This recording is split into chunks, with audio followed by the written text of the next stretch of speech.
pinapangga ko gano'n. Inaaral yan, hindi ba yung pasarela? What the fuck?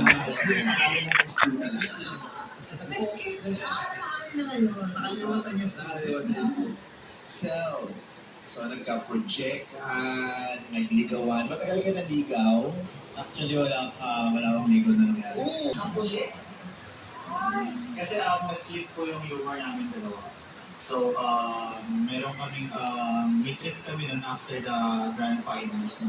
Nanalo ako dun. Tapos meron kaming candidates namin is nag-plan kami ng AAC. Tapos dun sa na-AAC-han, isipan ko na din ko rin yung opportunity. So, tinabihan ko siya ng tinabihan. Then, umamin ako sa kanya. Hanggang sa alam namin to each other na gusto naman pa namin. Nakakit pa rin siya. Click agad siya. Pasok ka sa akin mo kay Kasabas kami nito, sabi ko, uy, sabi ko, straight na.